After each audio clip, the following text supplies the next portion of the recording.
Hello everybody. The last segment I filmed on this lot was getting a bit long. I didn't realize that. I just kept filming it and having fun. So I'm gonna start a new one. And of course I'm gonna start with this very nice and unlocked Buick Park Avenue, with unfortunate circumstance of somebody owning this hood ornament. That seems to be happening a lot. The more and more cars I film with the hood ornament, I realize that it's just a matter of time until somebody just walks up to it, one swift pull, and they come right off. So I'm really afraid this is going to happen to me someday, or to my car. But so far so good. So anyway, got this Buick Park Avenue, really nice. I'm not sure. I think it's the whatever the base model was, but it's still super nice nonetheless. I love how they put the Park Avenue here on the quarter panel. It's obviously not a new car. You can see that. And you know, with everything here, well, apparently they are a member of the Chicago Botanic Gardens. But still, I just love how these cars present themselves. Like there's no modern car that does this. Like, I don't know, why is it so difficult to replicate, you know, in a modern form? Looks like almost that it got like sanded off. All right, it is unlocked. I love when people leave me their cars unlocked. So I ask for, right? I'm not asking for much. Just asking you to leave me your car. Anyway, so what do we have? First of all, as a classic American car, it's got a lot of plastic wood, and I like it. I love it. I'm a sucker for this plastic wood. Now, if it was real wood, I would take that too, but plastic, or, you know, beggars can't be choosers. Oh, I just locked the steering wheel. Okay. Anyway, so what do we have? Power windows. Memory seats. No juice in the battery. But I love how, like, right here, it's all padded and nice. And even here and here. Now, the fit and finish is questionable, of course. You know, you got all these gaps. Looks like they put a cell phone holder here. Okay. Got all these nice buttons to control a lot of things here on this little rather tiny display with the dot matrix and stuff. But still, you know, I love how elegant and classy it looks. Just nice. You know, you have the upper portion in leather. For some reason, they couldn't figure out how to put leather here. Yeah, but I remember these. Little tiny Buick. I remember this. We used to rent these out at some point. Got a cassette. So yeah, so this is not the Ultra series. This is, you know, quote unquote base model. Wow, look how look how nice this shield, sun shield, or yeah, the battery is non-existent. So I know that on some of these they had heads-up display. I think on the Ultras. This one does have heated seats. I don't believe these ever came with cold seats. I think this kind of predates that.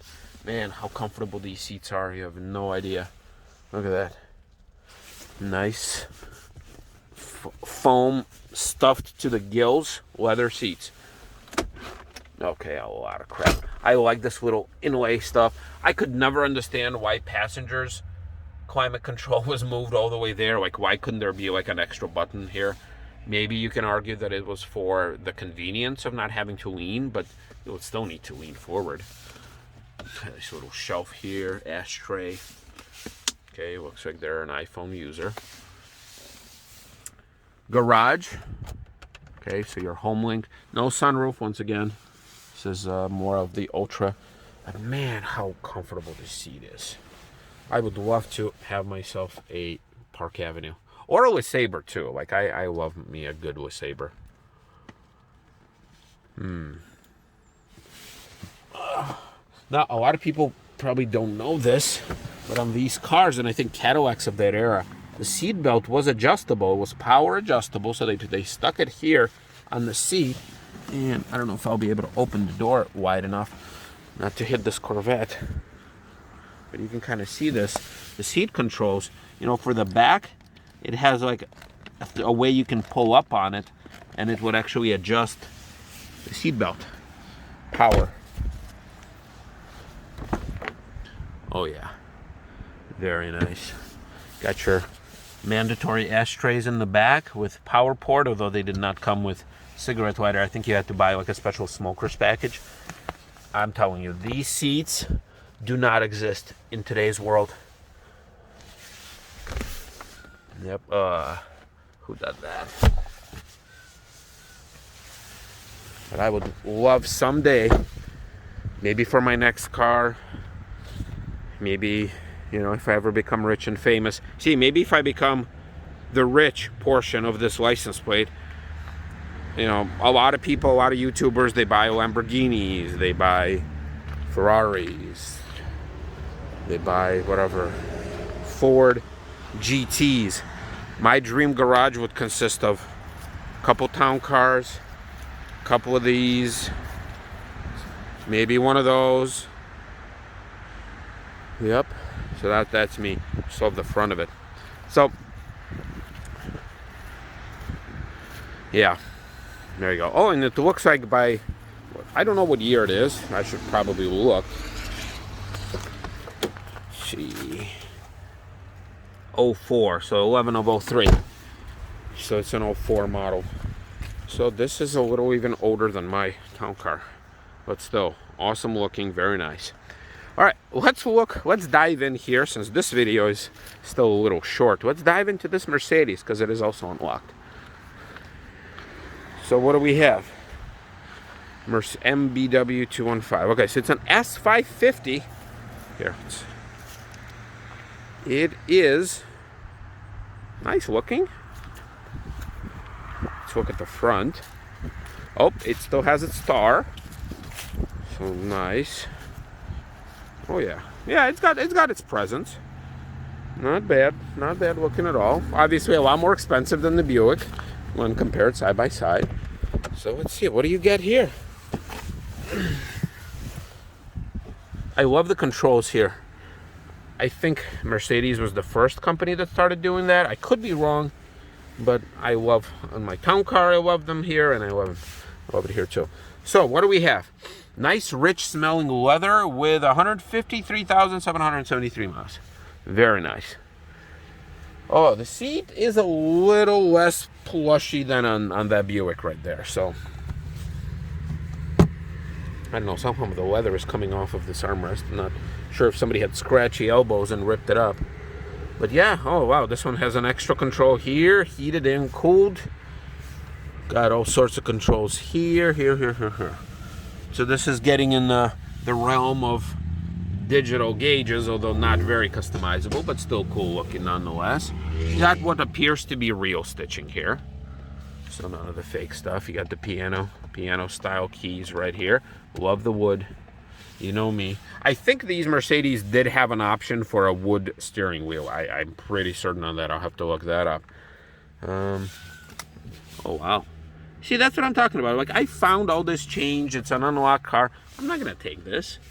No. And I'm still bitching and moaning about somebody stealing my wheel covers. So I need to get over that. So, yeah. See, clock. Clock, I think, actually shows the correct time. Got a little star in the clock. So it's nice. Now, this I think is a little bit of an overkill, but again, for whatever year this car is, I'll have to look it up. It's just high tech. And look, the leather is coming off of this too, so somebody's elbows are really messing it up. Okay, double storage, nice. Sunroof, so this one does have a sunroof. Some controls here.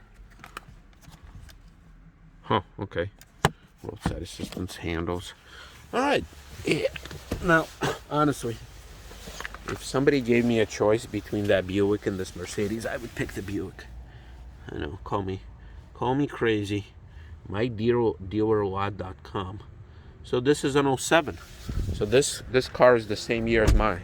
No, I'm sorry. No, I have an 06. It's 1 year younger. 1 year younger than my car. Nice.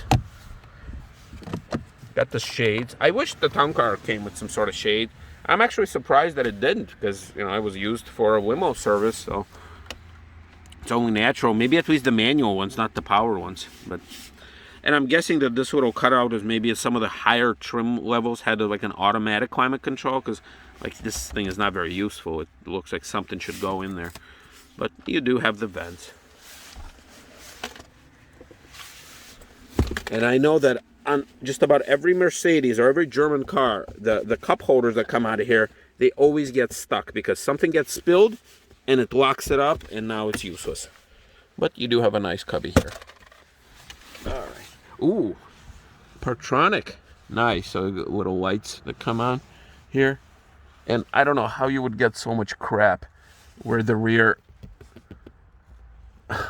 head restraint, where that falls down. Why is there so much crap in here? Oh, well, that's nice. That's awfully nice of them to include. All right. Yeah, it's a nice car. Look, I'm not arguing. But once again, a personal preference is for that and less for this. All right. The last vehicle I want to look at this segment until I move on would be this Ford E150 that looks like was used by a medical establishment or to transport somebody who is handicapped. Look at this. Now, it's a base truck. It's really just designed for a couple things. Look, 6,000 now. Highland Park Truck and Auto Center. Not quite sure what it's doing here, because unless this is Highland Park Truck and Auto Center, but in any case. All right, so it is locked here, so I'm going to try to get on the driver's side, because I thought the driver's side was unlocked.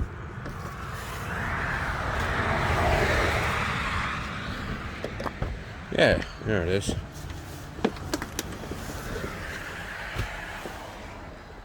Okay, I'm going to close the doors to minimize some of the noise from the outside. Okay, so from the driver's seat, first of all, I don't know why this seat is so slippery.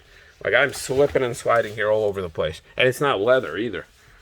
So what do we have? I don't know how many miles it has. You need a key for that. But, oh man, this steering wheel. This steering wheel is in just about everything that Ford makes that's commercial. I love these steering wheels, just for the nostalgia factor alone. Once again, none of these things have power. What's up with that? Okay, power windows. Yeah, I guess not. Mirrors and locks. I love this display. This is a very simple gauges go up to 100. I love this. Very classic. Very Lincoln too. You know, they put this on everything. Just the button is a little off. I mean, they still probably use it on some of their Ford trucks. And even up to the point of this E-Series is still being made. This has got to be the cheapest, although this knob is even broken, the cheapest radio ever existed. I think this is where climate controls would go for the rear if they existed. This blank button, don't know what that does. This is okay. So they relocated the controls here.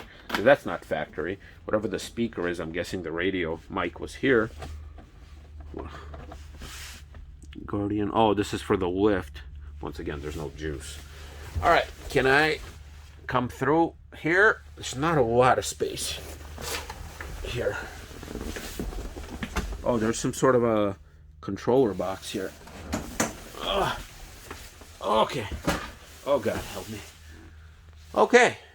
Here you go. So you do have a little shorter seat. You have a lift for a handicap, I'm guessing. Whatever that does. Oh, you do have a couple seats here. Okay, like little jumper seats. Okay. So the good thing is that I can almost stand up and you know, full height, although once again it's a little uncomfortable. So let's see. Yeah, and I guess this is where you strap the wheelchair in, and that's it. No, there you go. So I could technically come out of here. Yeah, I think I'm gonna do that. All right. Here's an interesting look at a vehicle you don't see every day and hopefully you never need. Alrighty, everybody. So it was an interesting visit to an interesting place.